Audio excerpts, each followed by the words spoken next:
Hello, class, and welcome to Social Psychology.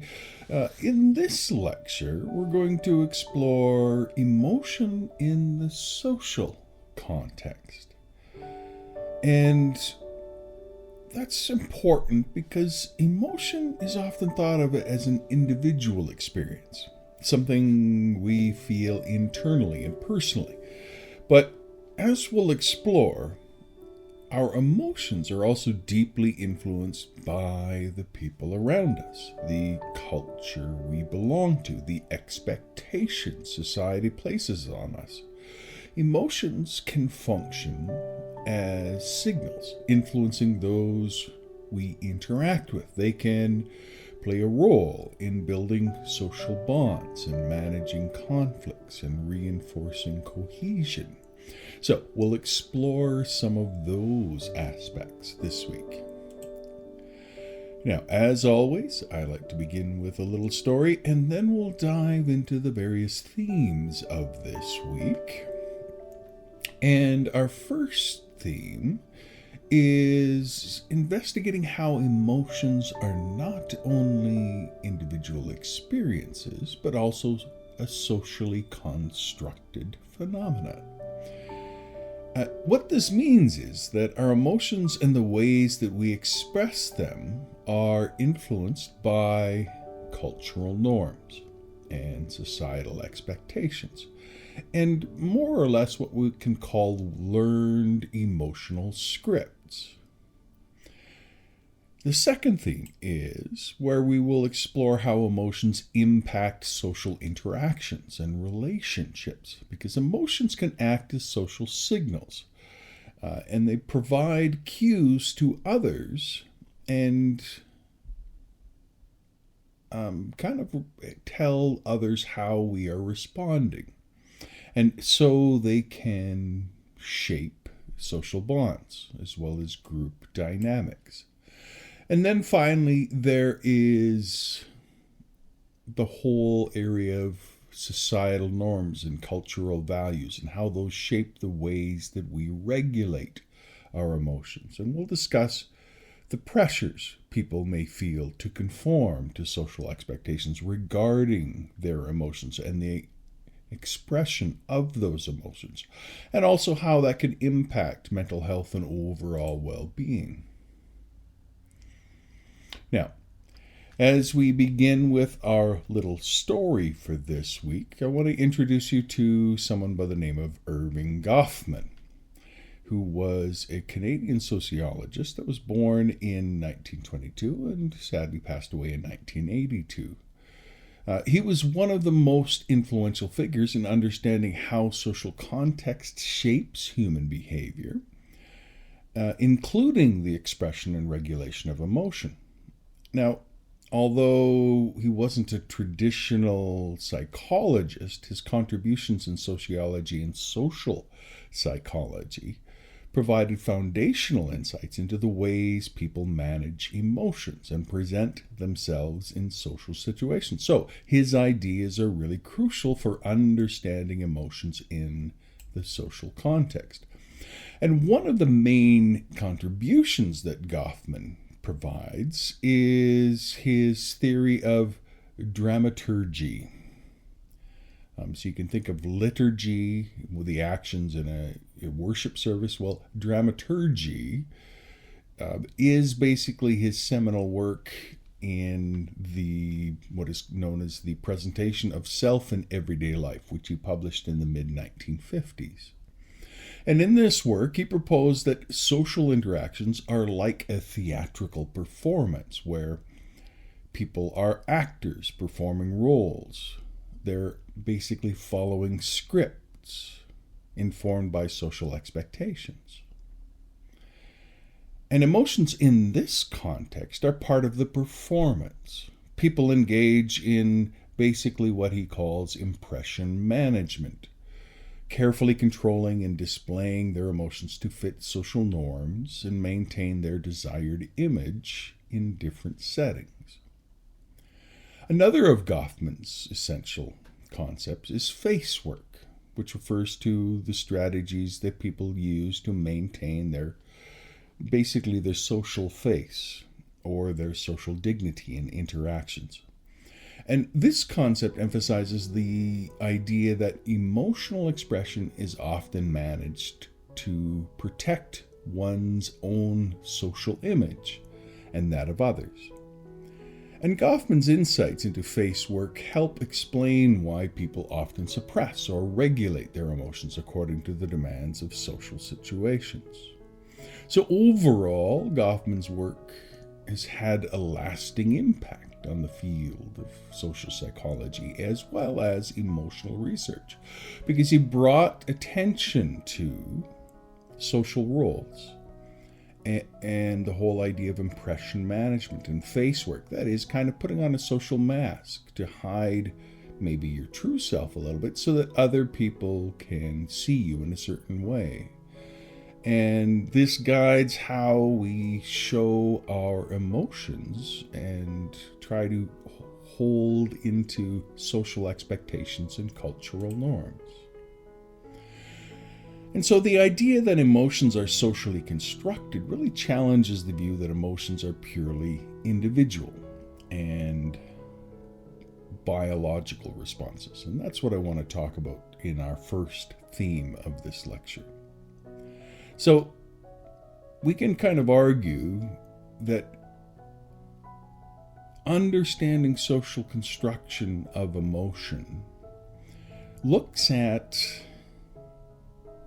the idea that emotions are shaped and influenced by social factors, including cultural norms and values and expectations. And this approach would really kind of suggest that emotions they're really a learned response. They're formed by catching a social script that guides us when and where and how we should express our emotions. And so there's some cultural variation in this because this is a socialized thing. So, for example, in Western societies, emotions like happiness and self-esteem are often highly valued and openly expressed, while in many Asian cultures, maintaining harmony and self-restraint is prioritized, which can lead to the suppression of these emotions of joy and happiness. And there's an anthropologist by the name of Catherine Lutz who worked with the people in Micronesia, for example, and she showed that they value emotions like what the people call fago, which is kind of a mix of love and sadness and compassion, rather than the ideals of happiness that the Western people tend to view. And so it just kind of goes to show that there is variability from one culture to another in emotional expression. And so we can kind of think of there being emotional display rules, which are basically social guidelines that dictate how and when and to whom we should express our emotions. And these rules, again, are going to vary across cultures and can shape the way that individuals feel or suppress certain emotions. So, for instance, in Japanese culture, it is common to suppress emotions like anger or frustration in order to maintain a group harmony. Which is something that's very highly prized in their collectivist culture. And so these display rules influence not only the outward expression of emotions, but also how individuals experience these emotions internally. And so there are several theories that support the idea of social construction in emotion. And one is social constructivism, which posits that emotions are shaped by shared understandings within a society.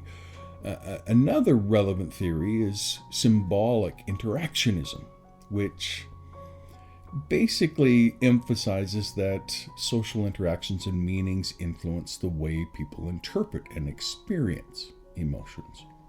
So My point here is that recognizing emotions as socially constructed experiences really kind of allows us to see that emotions are not merely something that are purely natural or automatic reactions. Instead, they are influenced by our social environment and our relationships and cultural background.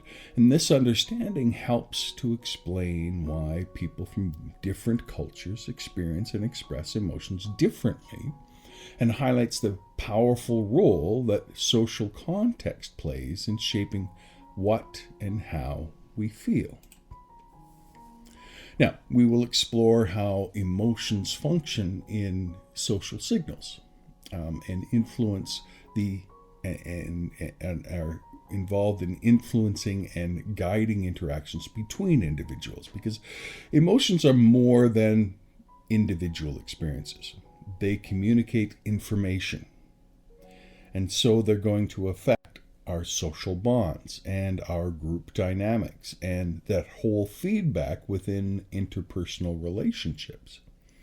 So let's look at the idea that emotions convey information about our internal states and tensions and needs, and this makes them essential for effective social interaction. So when we feel emotions like joy and anger and sadness, these feelings are not only internal, but are also cues to others about our state of feeling. So, for instance, a smile can signal friendliness or approval, while a frown can indicate displeasure or disapproval. So these, you can see very clearly, signal social cues, and they foster communication and mutual understanding between people.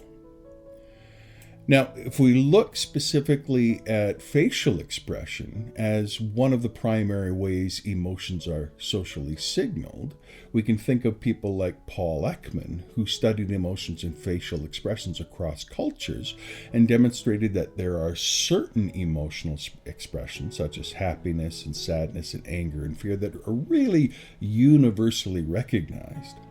And Ekman's work suggests that facial expressions serve as kind of a universal language that allow people from different cultures and different cultural backgrounds to interpret basic emotions correctly.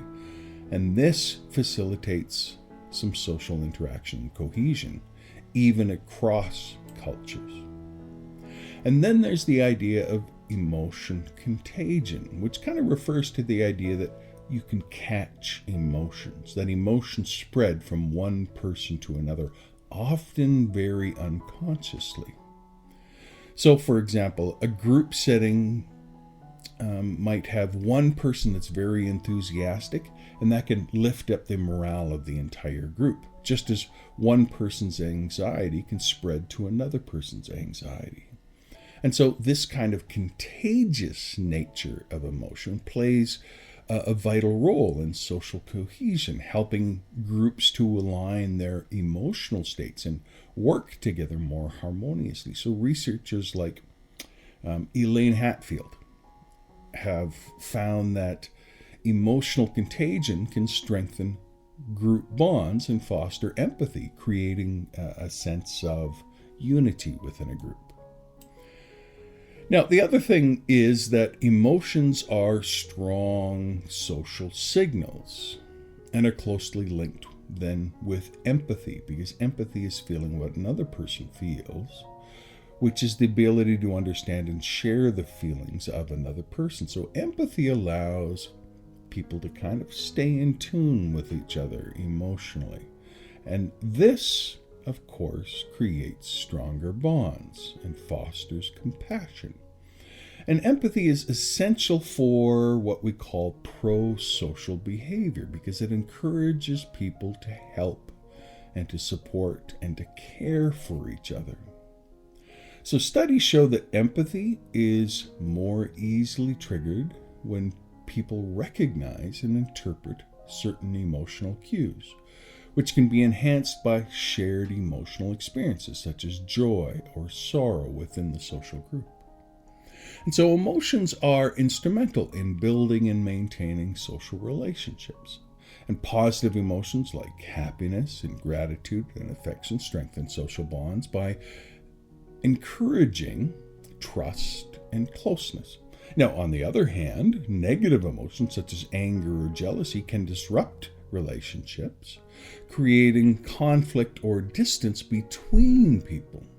So the social signaling function of emotion therefore plays a critical role in us navigating relationships and influencing everything from trust building to conflict resolution.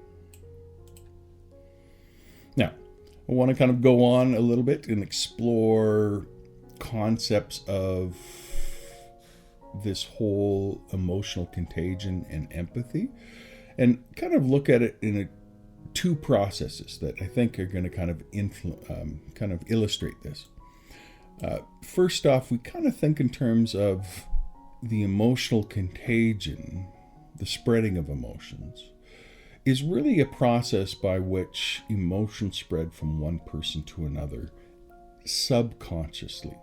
Now, we observe others expressing emotions, whether that be happiness or sadness or anger, and our own emotional state can be influenced, leading us to kind of catch those feelings.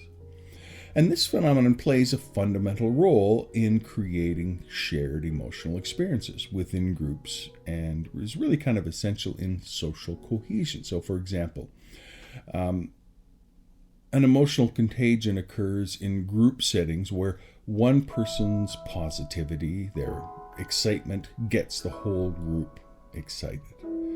And so emotional contagion is not only an individual experience, it's a group level phenomenon.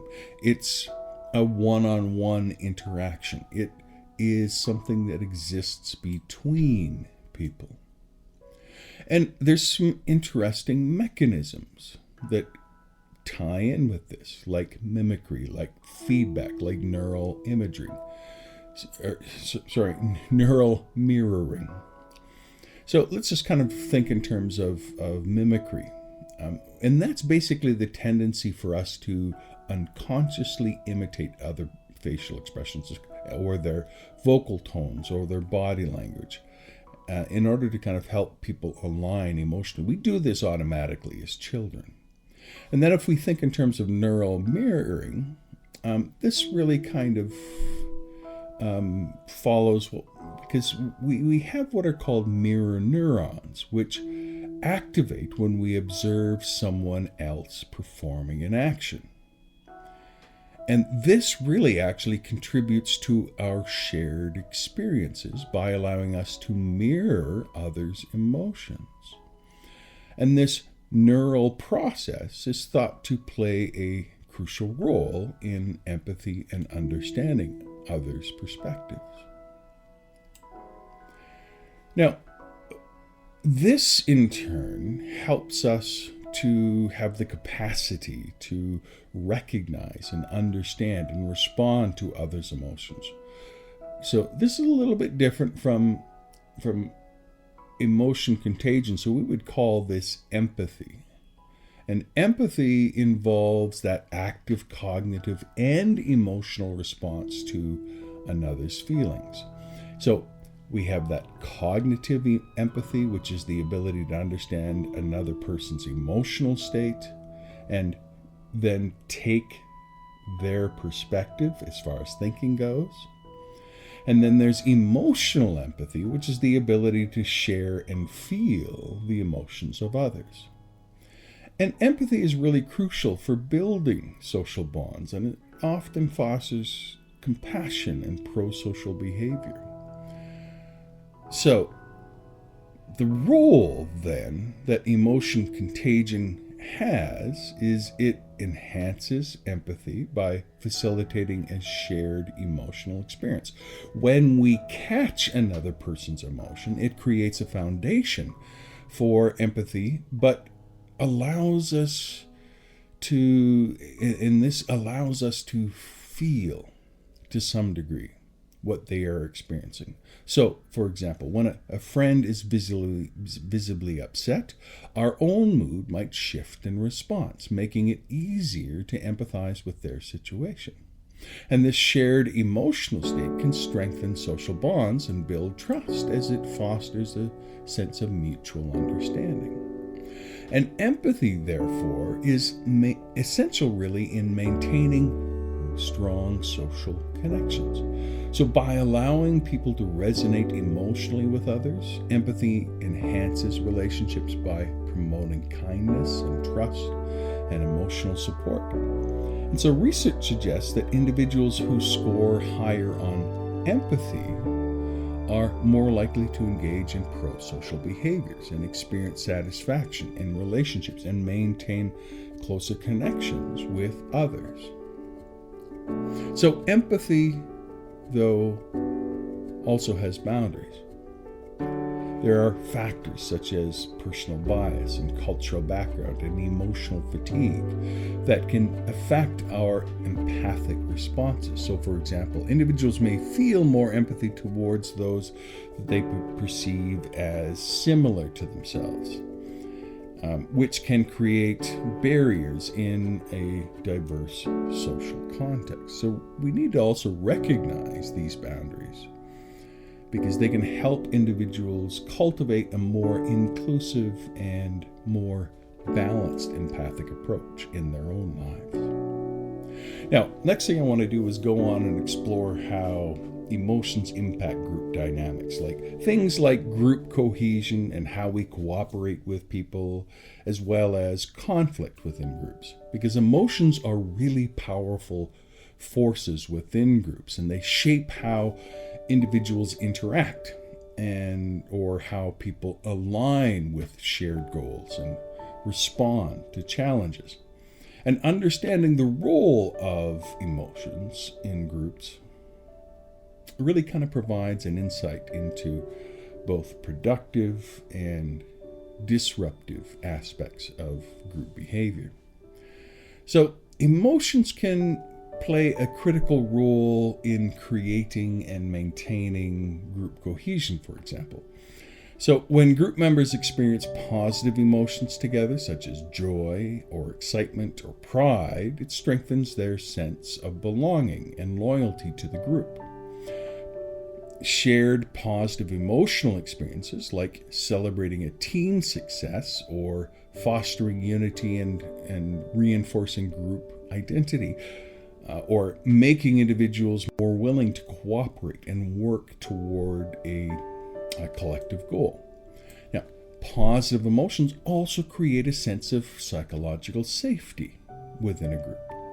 And this makes members more comfortable sharing ideas and taking risks and offering constructive feedback. Now, while positive emotions contribute to group cohesion, negative emotions can have disruptive effects. Emotions like frustration or anger or jealousy may create tension within the group, leading to conflicts and reduced cooperation. Negative emotions can arise from factors like perception of unfairness or unresolved disagreements or a lack of recognition. And groups that fail to address these negative emotions really kind of risk developing an atmosphere of resentment and mistrust, which can hinder productivity and communication. And you need to kind of remember that there is always that emotional contagion, and that is something that's going to spread within groups, especially actually within group settings. Remember, emotions can transfer from one person to another, and this creates a collective emotional experience. And so you need to kind of remember that a single person's positive or negative emotion can influence the mood of the entire group. And so emotional contagion strengthens group cohesion when it involves positive emotions, but it can lead to conflict when negative emotions spread unchecked.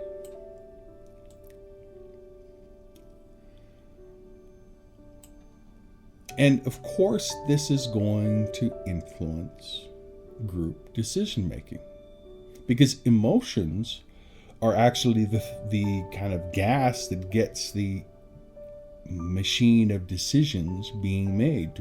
You don't really make a choice unless you care about something.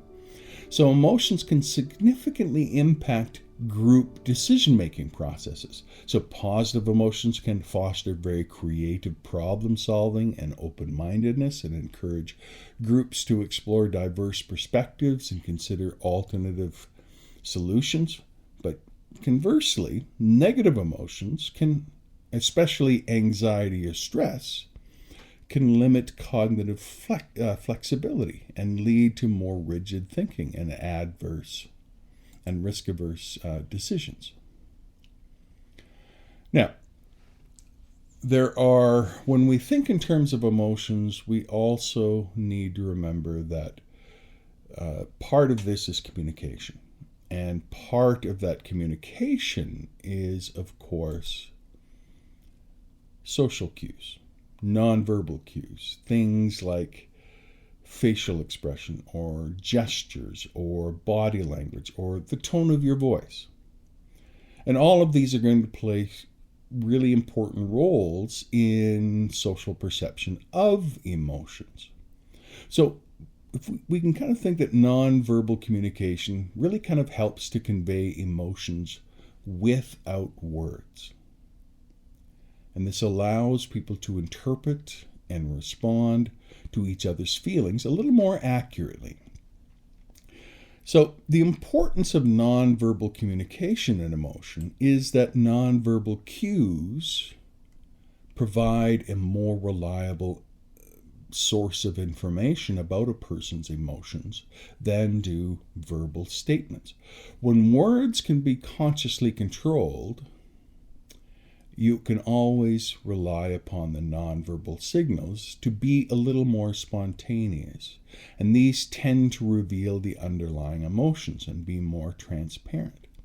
So observing nonverbal cues helps people detect sincerity and recognize discomfort and understand the emotional context of a social interaction, making nonverbal communication a powerful tool in navigating social relationships. So we can kind of think of nonverbal cues as taking several different things. First off, we can think in terms of facial expression, because these kind of expressions are really kind of among the most direct and universally recognized indicators of emotion. I already mentioned Paul Ekman, who actually had a TV show based upon his research called Lie to Me. And the idea there was that there are micro expressions that people make that reveal our true self, our true thinking and feeling. So those kinds of things are important. But we can also look at body language and posture, because body language helps to communicate our levels of openness and confidence and defensiveness or discomfort. There are gestures like nodding or shrugging or waving that add emphasis and clarity to emotional expressions and help to convey social interactions. And finally, there's the tone of voice. The pitch that is used, the volume that is used, the speed of words can reveal the emotional state. With a higher pitch, often is linked with excitement, and slower speech associated with sadness or contemplation. Now,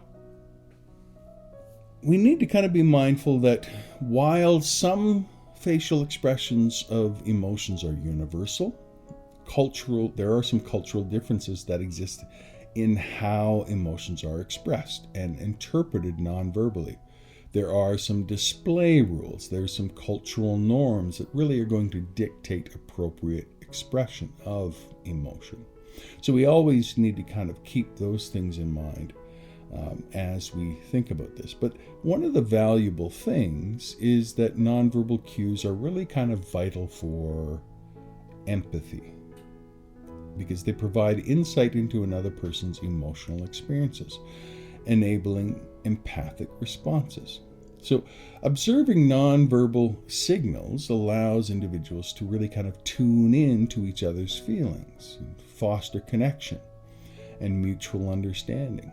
And so in relationships, accurate interpretation of nonverbal communication really goes to enhancing the emotional support and trust and closeness and to strengthen emotional bonds. But there's also the challenge of interpreting nonverbal cues accurately.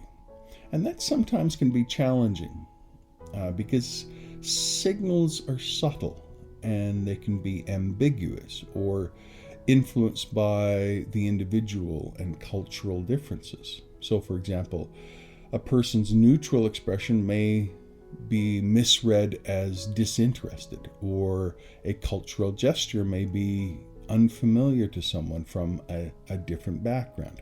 And so there can be misinterpretations, and those misinterpretations can lead to misunderstandings, which can lead to conflict. And then there are certain people, say for example people that suffer from autism spectrum disorder, that may simply have difficulty interpreting these nonverbal cues. And this, of course, is going to affect their social interactions. And that all can be very difficult to deal with. So there are different cultures. And this is another theme I want to kind of touch on, is that there are cultural rules. There's cultural display rules. And so different cultures might have unique norms and values and expectations about how to express emotions and how to manage your internal emotional state. And these display rules are really kind of culturally specific guidelines that dictate how and when and to whom emotions should be expressed. And these rules influence which emotions are displayed and what is appropriate to share in various social contexts. And this really kind of helps them to align with cultural norms. So, like, for example, in a collectivist culture like in East Asia, where harmony and group cohesion is very highly valued, individuals are often encouraged to suppress their personal emotions, especially negative ones, so that they don't disrupt social harmony. Now, you take that in America, for example, and where there's a greater acceptance of open emotions, particularly negative emotions, because that aligns with our values of personal freedom and authenticity.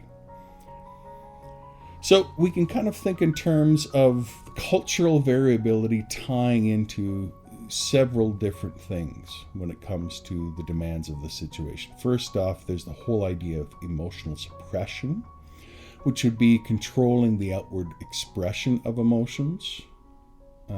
Basically, culture says that they value restraint of this emotion, or emotional reappraisal, and that is basically reinterpreting an emotional situation to alter its impact. And this is kind of a strategy that may be more common in cultures that value cognitive reflection and self-control. And then there's the idea of expressive sharing, that in some cultures you vent or express your emotions openly, and that's kind of what we have in the Western world, where we have more individualistic cultures where self-expression is highly valued. The thing to remember is that cultural values shape not only how emotions are expressed, but also which emotions are expressed.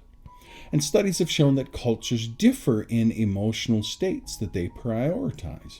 In Western societies, emotions related to personal achievement and self-esteem, such as pride, are often encouraged. Now, you contrast that with other cultures that emphasize interdependence and that really value social harmony. And in those contexts, respect and gratitude are more highly valued. So you need to kind of remember that different cultures value different emotions and different emotional messages. And you need to kind of be mindful of that. Now, all of that kind of brings us to the point where you need to kind of remember that culture, therefore, is going to impact emotional health and well-being as well. There are certain emotional regulation strategies that may be more effective in specific cultures, but sometimes that emotional expression or restraint can help or harm the emotional well-being of the person. So we need to kind of keep that in mind as well. Now, I want to kind of move on and think in terms of emotions in decision making. If you remember, I said earlier on in this hour that emotions are basically like the gas that get the vehicle moving, in that we make decisions based upon emotion. Even when we make logical decisions, we don't make a decision unless we actually care about it. So we need emotion just to make a choice. Otherwise, why make a choice? Because it doesn't matter, because you don't care. So emotions serve as a very powerful motivator. And this can then shape our perceptions and thoughts and choices in very complex ways. And so we need to understand the impact of emotions on decision making, because this provides some insight into our human behavior, particularly in a social context. And this is going to impact not only our personal decisions, but group decisions as well. So emotions are and give an intuition about judgments. We kind of think of this in terms of what we call the affect heuristic, which is basically the process that allows people to rely on their emotional responses when making judgments, particularly under conditions that are uncertain or time pressured. So for instance, if a person feels a strong sense of trust towards someone, they may be more inclined to agree with that person's opinion or follow their advice, even if they lack concrete evidence. Now, there's been some studies by a psychologist by the name of Antonio Damasio that have shown that emotions are really kind of essential for effective decision making. And in cases where individuals suffer, say, for example, from brain injuries that limit their emotional processing, they often struggle to make decisions. And this really kind of highlights that emotions provide valuable information that enhances our ability to evaluate choices and anticipate potential outcome. And we can kind of think of terms, remember, we have both positive and negative emotions. So emotions like happiness and excitement can lead to very optimistic judgments and a greater willingness to take risks. So positive moods can promote creative thinking and open-mindedness, which can lead individuals to explore a broader range of options and make more flexible decisions, whereas negative emotions such as fear and sadness or anger can create a more cautious and risk-averse decision-making. So negative emotions tend to narrow the focus and increase attention on potential threats, which can be beneficial in situations that require careful evaluation, but also limits the creativity and flexibility. So when we think in terms of emotional biases then in decision making, we can think in terms of what is the available heuristic. So like a positive emotional state might be an automatic heuristic for making risky decisions, and a negative emotional state might be context for making very protective decisions, that kind of example. And we need to kind of remember that emotional regulation is really, because it's really crucial in balancing decision making. When individuals manage their emotions effectively, they can reduce the impact of things like impulsivity or biased decisions. So, for instance, if you are reappraising a situation to minimize anxiety or frustration, that can lead to a more rational and thoughtful choice. People with bipolar disorder, for example, if they're in a depressed phase of their bipolar, they will tend to not make decisions or make very protective, conservative decisions. And one of the things that oftentimes gets people that are suffering from bipolar into trouble is the manic phase, where they tend to reduce risk and end up making very risky decisions that can cause a lot of harm to them or someone else. And so there's some real practical implications to understanding the role of emotions in decision making. And so, like, for example, if you're going to buy a car, try to be in a neutral emotional state so that you can do your cognitive research and look for the most value for your dollar and what is most reliable rather than what looks pretty.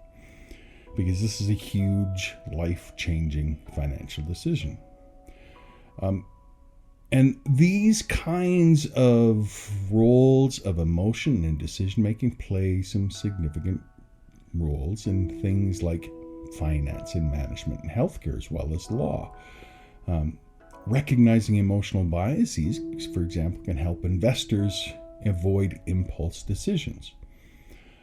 Leaders who regulate emotions can make more balanced decisions and produce a more productive and supportive work environment. And if you're a physician, for example, who can manage their emotions, you're really better equipped to make clear, patient-centered decisions under pressure. So basically, emotions profoundly influence decision-making. They basically shape our judgments. They introduce biases and they guide our risk tolerance. So we need to kind of be mindful of the role that emotions have within our decision making. Now let's move on a little bit and look at emotions in terms of conflict and resolution, because obviously we probably wouldn't have conflict without emotions. They give a rise to conflict, they help escalate conflict, but eventually they can help to resolve conflict as well. Conflicts are often arise from emotional triggers such as frustration or anger or jealousy or hurt feelings. And when people feel their needs or goals or values are threatened, the emotions can escalate, and this can intensify conflict. And so emotions can also heighten sensitivity to perceived slights or injustices, which can lead individuals to interpret actions or words more negatively than they were actually intended. And once a conflict begins, emotions can drive escalation. So, for instance, anger or frustration can lead individuals to respond aggressively or defensively, prompting reciprocal reactions from others. And emotional awareness is really a key component then in managing a conflict constructively. We need to recognize and understand our own emotions and those of others and help individuals respond more thoughtfully rather than reactively. So emotional awareness can also prevent misunderstandings, as individuals are less likely to interpret ambiguous actions as hostile when they understand the emotions driving their own reactions. So, a few things that help with managing conflict are things like emotional regulation.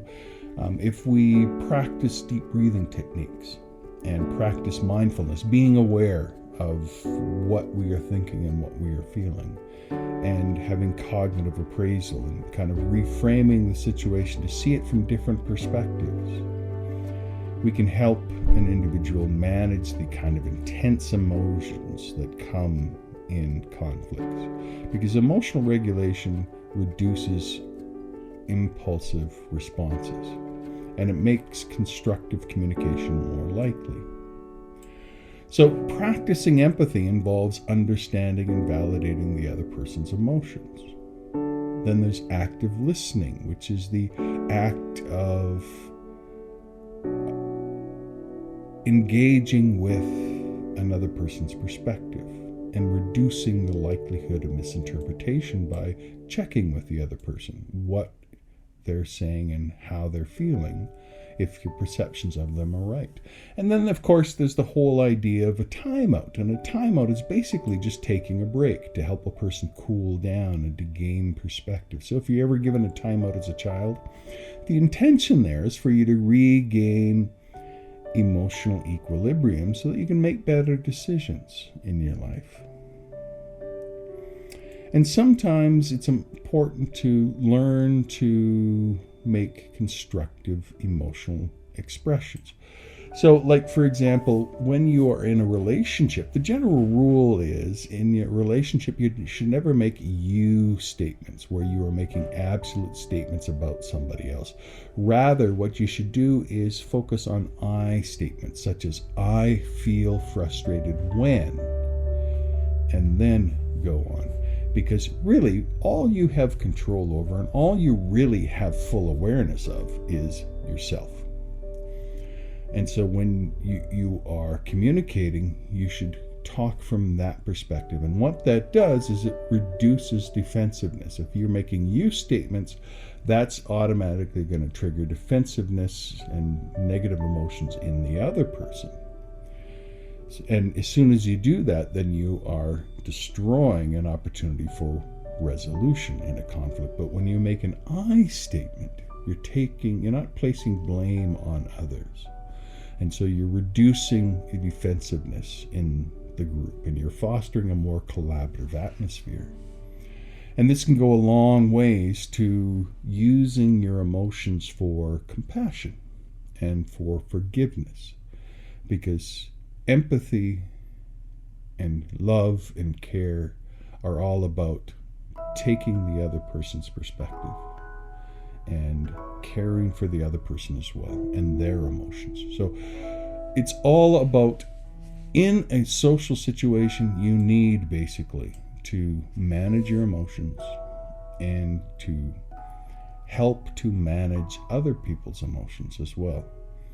So people with high emotional intelligence tend to be people that are able to navigate conflicts with a greater level of sensitivity and patience and resilience. And so when we use our emotional intelligence, we are better equipped to handle the emotional complexities of conflict and in order to manage stress and facilitate productive dialogues that produce positive resolutions for a confrontation. So, emotions also can lead to rapid judgments of people and situations. And that can be a huge value because you can make decisions quickly, but it can also lead to biased thinking and the warping of social perceptions, if that's all that you rely on. So you need to kind of be mindful of that. Emotions can significantly influence how individuals make judgments about other people. And this can impact both the accuracy and fairness of those judgments. So, for example, when people are in a positive emotional state, they tend to make more favorable judgments and may be more lenient or open-minded. Conversely, negative emotions can lead to harsher judgments or increased skepticism.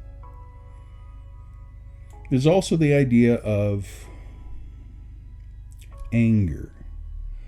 Anger is particularly powerful emotion in reinforcing something known as stereotyping and bias. So when you're angry, you tend to judge others more harshly.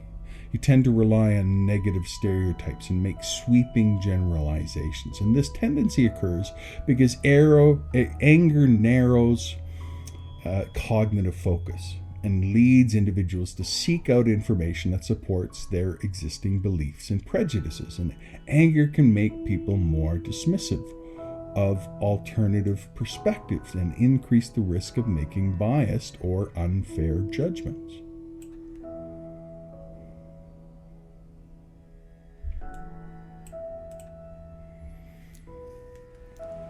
Now, as we kind of close out, we've been talking a little bit about decision making and social cohesion and conflict.